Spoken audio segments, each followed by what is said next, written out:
I'm Suzi Landolfi, and welcome to Be Crazy Well. Now, why would a therapist say that? Because we all have mental health struggles, even therapists.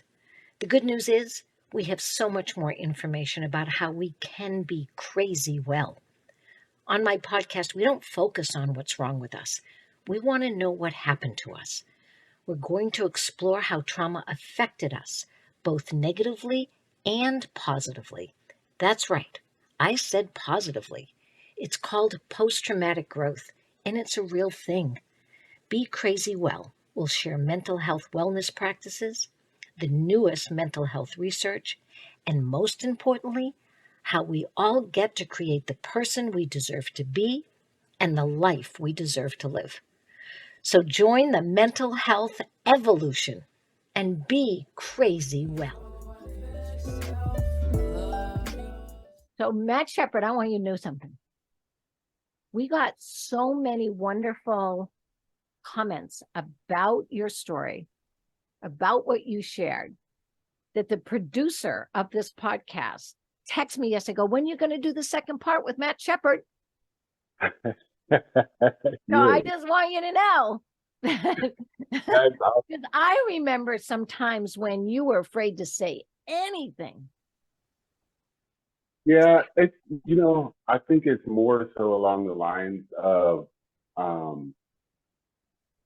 not really being afraid to say it, but that's also a part of it, but then not really knowing what exactly to say, like how to verbalize what I'm going through and how I'm trying to put it together. Right. That's a practice. It definitely is. It's a practice. The same way I watch you lift weights and you're all about form, right? But that form you had to practice so that you knew you would do it right every time and not get hurt and then it'd be effective. Speaking your truth is the same thing. It's a practice. Absolutely. Welcome everybody to Be Crazy Well, one of my favorite crazy well people, Matt Shepard. And Matt, what we talked about before was how you got where you are. What we didn't talk enough about, although we couldn't, we had to talk what we talked before. It wasn't a mistake. All I realized was, oh my God, we need to talk about the growth and healing of how we stop hurting ourselves, whether it's with behaviors or drugs and alcohol. So I want you to share your wisdom about just that, your journey, about how you've gotten to this point where you are truly helping so many other people besides yourself. You never give up helping yourself, because then you're a hypocrite and then you're not safe. Right? So let's start with the times you said something important in the last time. You said, oh, when I got to the Navy, I really learned to drink. Like it was a drinking school, right? It was like I became a professional. yeah, you learned that. So what was the things you tried to do to stop hurting yourself with drugs and alcohol? What were some of the things you did at the beginning?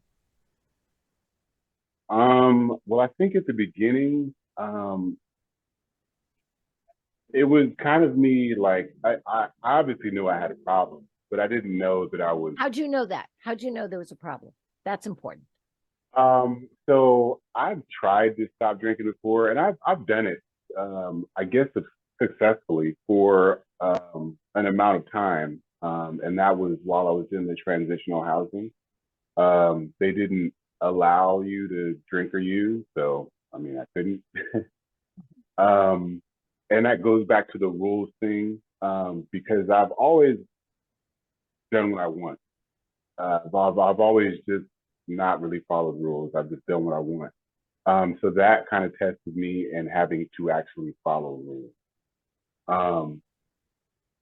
Once I was actually sober the first time, I kind of got a feel for not being able to have fun and not needing to use.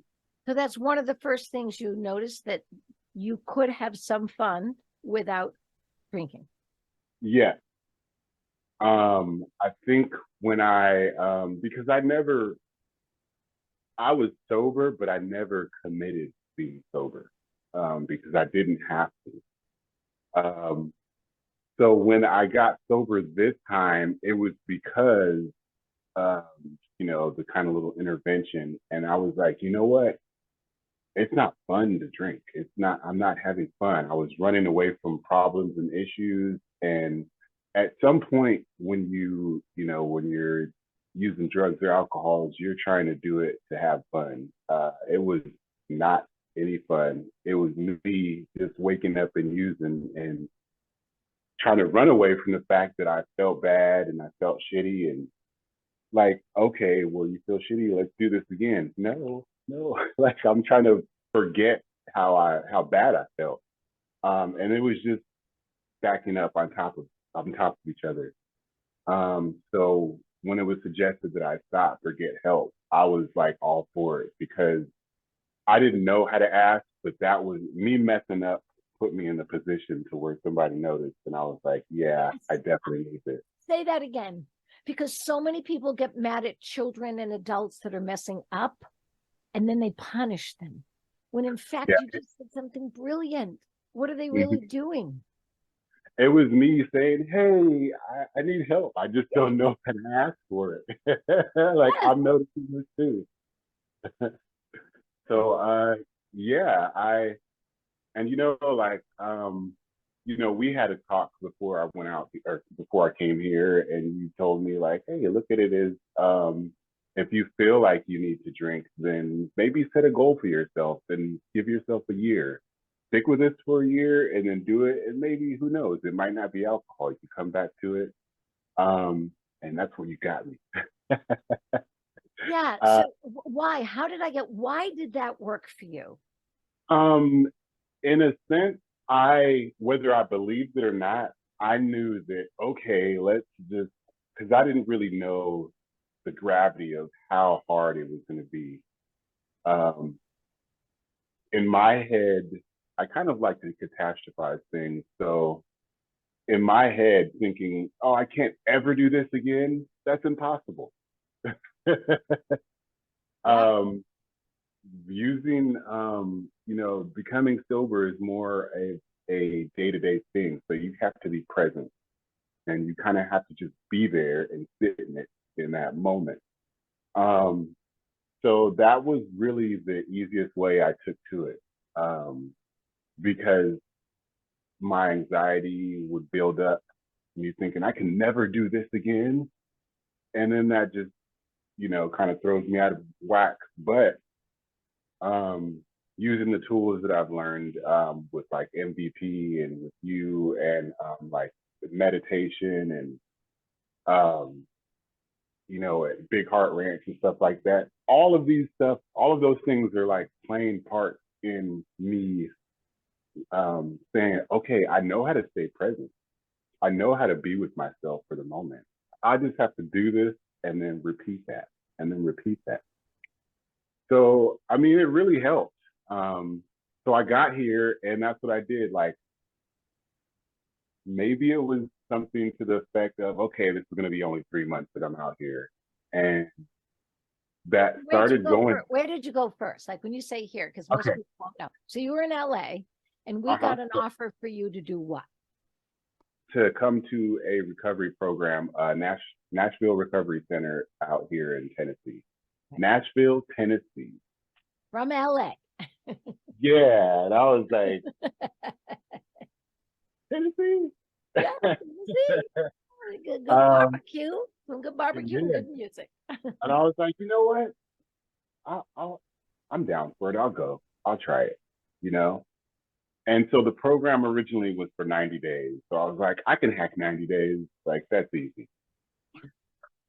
And then with your suggestion, I was like, okay, well, I'm going to do 90 days there. I'm going to come back to LA and then I'm just going to stay sober and, for at least a year. And then after that, so yeah, I get out here and I'm doing the program. Um, we're in this great house with a group of guys and um, my natural demeanor is to just stay positive and kind of just have fun. And I think you told me to reach out to my therapist and say, hey, I need to tell you that like I like to mask things, basically. So I might tell you that everything's fine, but it's not. So you prompted me to go like really go deeper into like finding out what my actual emotions were, and you know, we did some childhood traumatic therapy here, which is excellent. Like, you know, and I know me and you had spoke about that and talked about that a little bit. But coming here and kind of sitting in that, and like one of the things that I did realize, and I still, you know, I have trouble a little bit, you know, identifying with it, but like, you know, when you're a kid growing up, you don't necessarily know that you're not wrong, or you're, you know, you always say it's learned behavior. Um, so kind of breaking into that and like being open with my therapist, um, it was a little bit tough because in my head, like, okay, this happened, but like I didn't want to paint like a bad picture of my mom or my dad, or you know, you Yeah. know, because like those are my heroes. Like your parents are supposed to be your heroes, you know. So while I did, you know, I had a childhood where, you know, it was up and down, but we were never a family that said like I love you. So when I had my son, I made that a priority. It was like I knew I was loved, but then again, I kind of didn't. You know, we didn't hear that. Yeah. So that was one of the things that I tried to be active on. So like digging into that therapy, that was like, oh man, it was just a whole lot of emotions. But when you're sober and trying to deal with emotions, and you're like, I don't know what's happening right now. It's I remember. that's kind of like the roughest part, because if there's something that I don't think I could handle, then I'm like, just stuff it down, you know, stuff it down, shove it down. I don't know what I'm feeling right now. And I don't think it's me not knowing what I'm feeling. Well, that might be a part of it, Mhm. but it's new, and like I'm grown. I'm an adult. I should know how to deal with these feelings if they're just coming out of nowhere. I don't know what to do. So that was the difficult part. Um, but you know, I got through it because of, you know, I just wanted to push through, and I told myself, you have to sit in it. You have to just be here. You have to do this. Um, so I think my attitude had a lot to do with it, because I was like, I'm not going to fail this. Let me just push forward, and I'm just going to get through this. So during that 90 days, um, you know, my roommate back in California was like basically covering all the rent. And so it was becoming a problem for her to take care of the rent because I was out here. So she decided that, you know, she was going to move and find another place. And I think that's when it really got serious for me. Like, oh man, what am I going to do? Like, am I going to go back to California? Am I going to stay here? Like, what am I going to do? Oh man, I gotta really start. And then at that time, I had not, I had gotten a sponsor, but I kind of just was going through the motions with him on paper. So, like, we weren't really doing step work. I was just meeting with him and just kind of shooting the shit and just like killing time. Um, so when that happened, like, I actually had to start being open with him. I was like, okay, well, now I need to really buckle down and step work.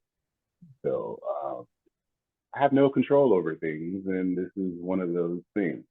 And so the step work got me through because it was like actually like things that I can, you know, like I have no control. Oh yeah, I don't. what am I going to do? And me wanting to catastrophize things for a bit got difficult because I was actually making it a bigger deal than it was. Um, so I just continued to like, do my therapy and do my like step work and, go to the little classes that I had and work out and everything. And my therapist, because I would just, on my lunch breaks, I would work out and then come back to class. And um, having MVP helped a lot because me not really wanting to speak about stuff like that, I just didn't know. So, in MVP, we work out first and then we're able to just fill our gut. So I would just work out during lunch. And then when it came time for class, then I'd be like, blah, blah, blah, blah, blah. And I would just fill my gut. And she was like, well, you were quiet this morning or you were joking or, my demeanor is just cracking jokes. But she's like, wow, you really got into it. Like, so every day that's what I would do. And I wouldn't know it, but then like I started noticing because she would point it out, like, hey Matt, you always come in and you're like, after lunch, you're just always just really bringing up some deep stuff. And I was like, MVP. Oh my God. Matt, I have never heard anybody say that. Yeah. I, So I got to go back to my treatment center and go, okay, everybody, get down, push ups. yeah, Hold that plank before you say anything. I need, absolutely. Because in my head, I'm guarded. I'm an open person, but I'm guarded about my feelings because I'm afraid that nobody else will understand or nobody is going through it. And then, when I start um, speaking about something that's close to me or that I'm dealing with or having a problem with, um, sometimes it's hard to get out. So when I'm trying to verbalize it or explain something to somebody about how I'm feeling, right. when I can't, I start getting frustrated. And that frustration makes me kind of like stutter or, whatever. And then in my head, I just guard myself and I just shut down because I can't get out. It's nothing to do with the person that I'm telling or the subject matter. It's just because I can't get it out because it's so guarded up in here and Right, it right. doesn't want to come out. And then if I can't get it out, then I start getting frustrated and it just gets bad to the point where then I just shut down. Yeah. So I have to. It's like a cheat code. I have to get those endorphins going. I gotta get some dopamine in me and feel good, and then I'm blah blah blah, and it just starts coming out. I am But so grateful that you know that. Like, this is huge, important information. There's many more people like you that would work for, and they don't know it because unfortunately we make you come into my office and you have to sit in the waiting room and like, you know what I mean? It's like yeah, not right. I mean, I don't do that, I don't do that. But the point mm-hmm, being is that's the medical model. The medical mm-hmm, model is not that, okay, remember we have a session at 5, make sure you're in the gym at 4, and then mm-hmm, I'll meet you at the treadmill. yeah. And then also another thing, because and I didn't. That's another thing that I recognize with MVP of how sitting in the circle. So in groups, and individual therapy versus group therapy, I am always, it's going to take probably that first 20 minutes for me to start, you know, it might take the 40 minutes. So maybe the last 10, 15 minutes, I might start opening up. And I didn't know this, it's kind of me just feeling it out, cracking jokes and like, I'm trying to answer questions, but I'm throwing jokes in there. I'm just surface level. Right. Um, but with group therapy, when I would hear other people um, going through their issues, I'd be like, oh, yeah, well, I've done that too. That's right. I do feel like that. Oh my God. And I start chiming in on other people's stuff. And so, like, the facilitator would tell me, like, hey, Matt, like, you're really dropping some gems here. And I'd be like, what are you talking about? Like, because of the experiences that I go through when I'm hearing somebody else share. I'm like, oh my God, yes. And then I just kind of add on to that. And I didn't even notice that until it was pointed out. So like that's one of those things where when somebody else is going through something, it benefits me a lot more for them to speak about it because now I'm like, oh man, I'm in the same position, and then I can like go through that and I'm able to talk about that because my guard is down. Now I'm like, oh, I'm not trying to dig for that knowledge, like it's a question or whatever. Um, because when people ask me certain questions, I'm like, oh, put my defenses up. Wait a minute. What are you trying to get at? And that brings me back to like childhood trauma or whatnot. Yes. It's like I'm not in trouble for asking a question or giving an answer. So all that stuff kind of comes around in full circle, but through like therapy and going to meetings. Um, the first couple of meetings that I would go to, like they tell you just like 90 meetings in 90 days and like share, if you can't share about the topic, then share where you're at.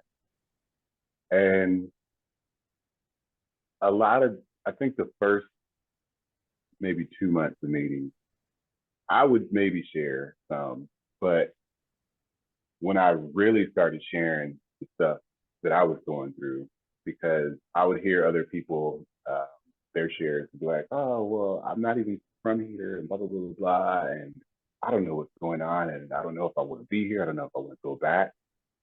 And then I'd just be like, hmm, I need to just let it out.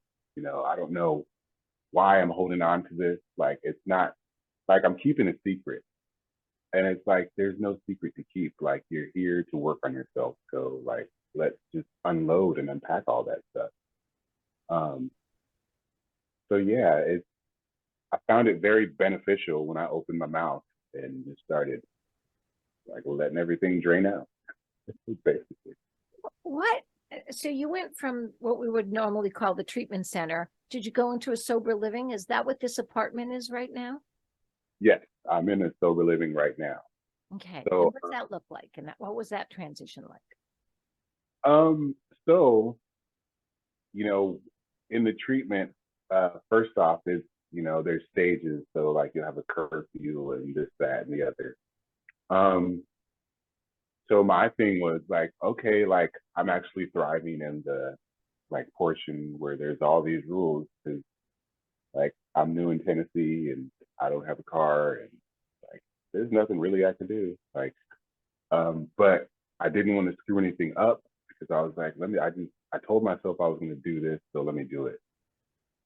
So now I got to the point where I'm in sober living and there's less rules and it's more of me stepping out on my own and going out into the world and doing this. Um, and I'll tell you what, like since I've been sober, I've done great at work. I got promoted and like things that would seem like natural or everyday things, but like one of the things is me giving myself that victory. That was hard. So like learning to be kind to myself and give myself that grace. So like, you know, getting promoted at work, I'm like, you know what? Let me celebrate this and let me do it sober. So, um, also I'm at a point here where, there is a curfew, but I work so much and like my regular routine is just, go to work, come work out, do therapy, go to meetings. So I've just in my daily routine, like I don't really have a need to go out and be wild or whatever because like everything I went from being structured to now being free on my own. But now like when I was structured, I built up the capacity to do all this stuff. Um, so it kind of shows me like the things that I was missing. Like if I would have applied this, I don't want to be like shoulda, woulda, coulda, but like I realize now like what my Navy training was supposed to be. I, I just never followed any rules. But yeah, so the structure basically just set me up for success. And now I'm here in the sober living and I'm flourishing, I'm doing well. Um, my next step is to, I guess, move out on my own. Yeah, I'm working on that, but I'm being present right now. So I have a question for you, Matt. Yeah. Matt, do you ever see yourself possibly doing this work with others? Yes. Um, that's a funny question because like whenever somebody is asking me in my head, I'm like, no, like that's just too demanding. But like, you know, I see I could see myself in a position doing this to try to help somebody else. Because ultimately I am of service to people and I work best being of service to people because God knows there's so much going on in my head. Like I'm always scrutinizing myself. So being of service to people is actually being of service to myself. So I can definitely see myself doing something like this. Yeah. I'm just sitting here listening to you and watch you going, oh my God, he'd make a great counselor. He'd make a great, you know what I mean? And there's a step process to that as well, of course. But I'm just sitting here going, that's so important. And I want to ask you something that's so important to me. So, you know, I grew up in a mixed race family. I'm so grateful. My stepfather was a Native American, African American, and Italian mixture. My brother-in-law was African American. He was in the Army. So we have a whole wonderful family, a diverse family. One of the things that I now know this is true, and I want to share this with you, and the American Psychological Association, which is the association that you can become a member of if you're a therapist or psychologist, and it helps you with continued education and all kinds of things. So it's just an association, kind of like an alumni for sports people or the VFW, let's put it something like that. About a year ago, they had to apologize for supporting systemic racism. Oh, wow. I'm going to say that again.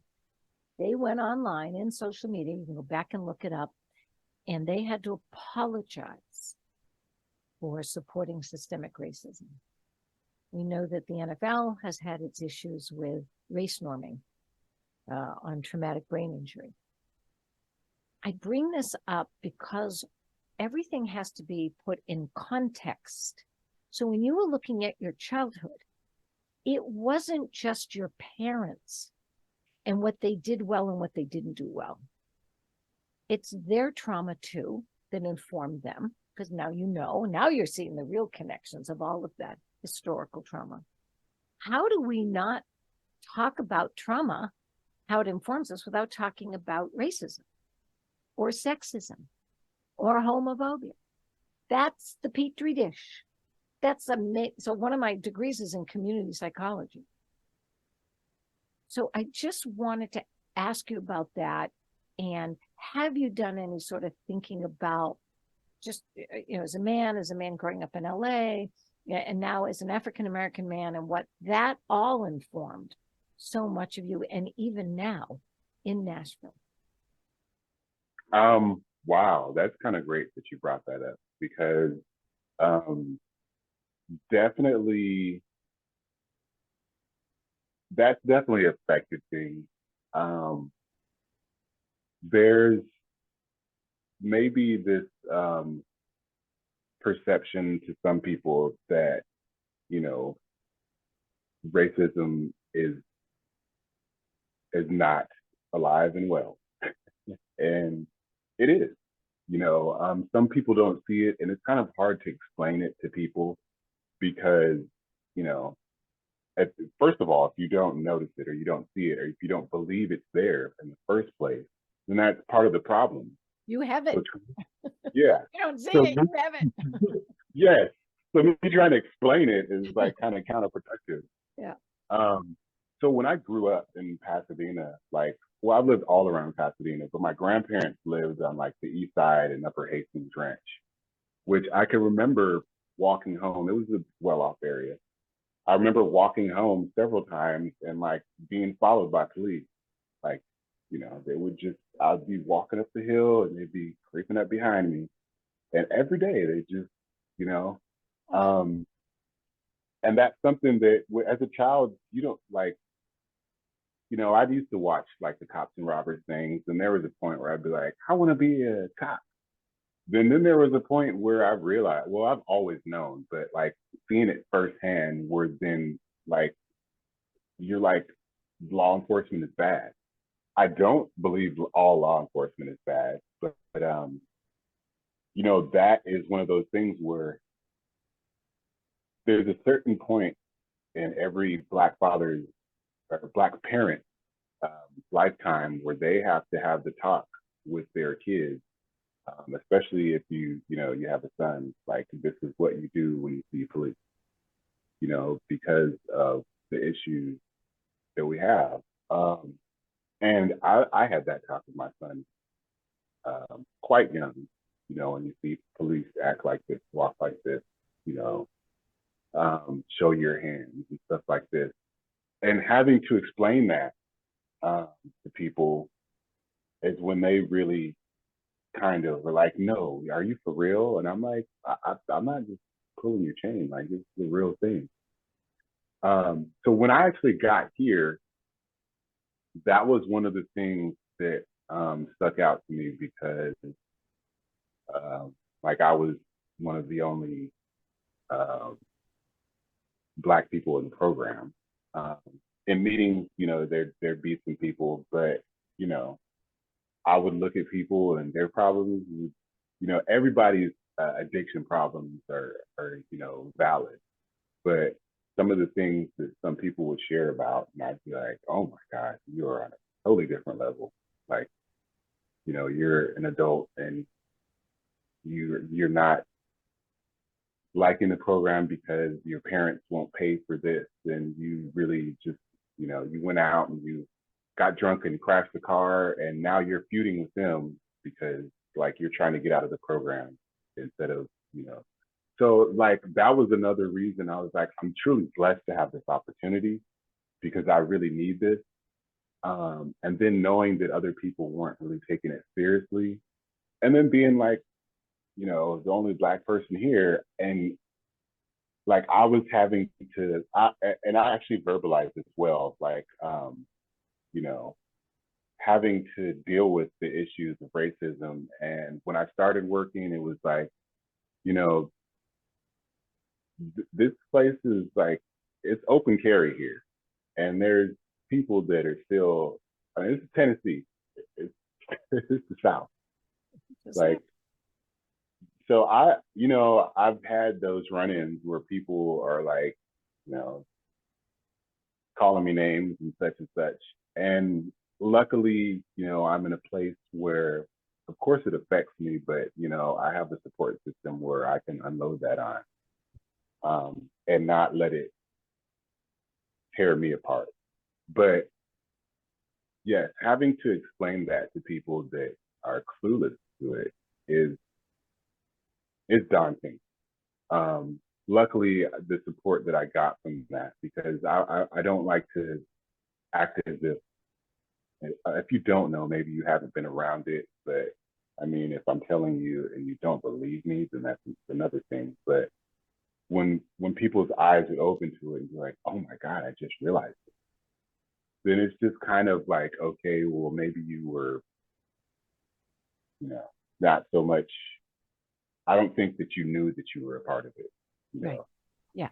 So it's just kind of opening Unconscious. people's It's eyes. sort of Yeah, unconscious. Yeah. yeah. But that's definitely a factor in things, because I've been black my whole life, and that's all I know how to know. So somebody else's experience, that's not black is I've lived several places. One of the places, so I can't say it's the first time it's happened, because when I was in high school, my mom moved me up to Mariposa, and that's like the gateway to Yosemite or whatnot. So it's up there near Yosemite, and we were the only Black family there. Um, so I dealt with this way early on. Yeah. They used to have like Klan rallies up there, and I've been called names. My experience was pretty good there, because of me knowing that they knew nothing of this. Like they would look at something on TV and be like, "Is that such and such?" And I'd be like, "Oh my God, you're so ignorant. I'm so sorry for you. I feel bad for them." So I learned early on that, like, I mean, it's not my duty to teach people like how Black people, like, I'm not the ambassador, but like I could just be me. But when somebody doesn't know something, I could just be like, "Hey, first of all, I'm human," and then like like I'm not just whatever you see is portrayed, or you know. So that kind of taught me early on how to deal with it. Now with that, I've kind of suppressed uh, dealing with certain things, and that got brought back up here. So just getting to a place where I can let it out uh, safely, I guess you would say. It's interesting. One of the things, having worked with veterans now for quite a while, and by choice, like I was felt very drawn to the men and women in the military, and also the sports people. I played sports all my life. Still boxing with George Foreman's son every 3 times a week. And one of the things that I notice for me is this, and I think you said it so well, is that we don't understand everything that happened to us if we only look at family. So that's the first people you hung out with. Right? You came out and you're with the family. So we definitely got to talk about that. Then you went out into daycare or nursery school. You had to deal with those people. And then you went to school, and then you went to the city. Like, then you're traveling around your little city and then around the world. And when we don't want to talk about things in context, when you said I was still the only Black man there in that program, Black person, being in Mariposa, so that I experienced from a white ally point of view. So my stepfather and his family were the only Black family in our town. And my mom fell in love with one of them. So now we're all in. So I'm this little white girl in this wonderful Black family, right? And they were amazing. They had a band and a dancing school and a nursery school and a day camp. And I was just completely immersed in that. And what was interesting is if I walked into a store, let's say my dad or my stepbrother, and we just kind of parted ways for a moment to go look at something, I could literally watch somebody following him. Like, I literally saw right? Like, I realized that I had a superpower. I had that white privilege that I could help protect him. And I realized way before cell phones, I'm like, Yeah. I'm go to protect my brother, because if anybody tries to mess with him, they're going to have to deal with me, right? Yeah. Pushing the grocery cart with my nephew, my sister's child in. I'm 19 years old. He's got this great little afro, in his hair, and I'm pushing him in the store. This little sweet lady with just pink cheeks and little red lipstick and white hair leans over, and I think she's going to say, "Oh, he's so cute." And she leans over and gets really close to me and the baby and says, "And lover." Yeah. Oh, wow. So these are the discussions we need to have, because every single thing that happens to you is important to talk about. Absolutely. Community, family, all the historical trauma, that's slavery. You said it, you're in the South, right? So anything, being a woman, not being able to vote, right? You got the right to vote before I did, right? So just little bit, you know what I mean? But I so appreciate when we decide to be open-hearted and open-minded about ourselves and what happened to us. We gotta look at everything. You know what? It's funny, going back to the law enforcement thing, because it took me, I forgot, it was like maybe a year and a half into MVP. And me and one of the MVP members went actually, and I would have never thought to do this, but he was like, "Hey, we're gonna go down to a police station and see if they want to, come to our workout."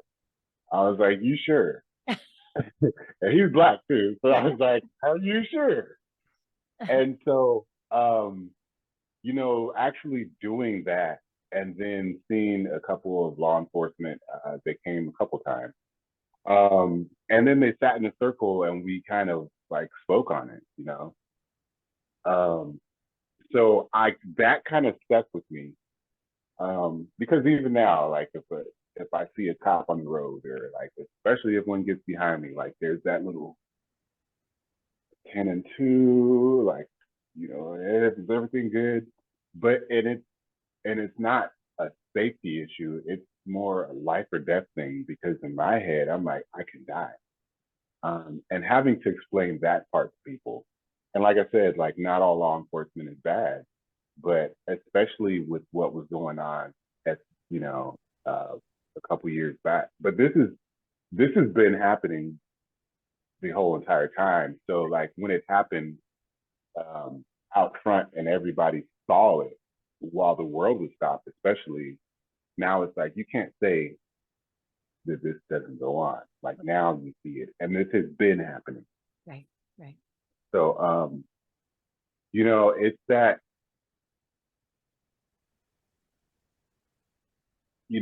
for me, it has happened a lot. Like I remember trying to assist the MVP member, and he was really going, into a bad place, and I was trying to look for him, and um, you know, while that was happening, there was police officers on the scene, and they were questioning me, and I was like, I'm just trying to help my brother out. Like, what's going on?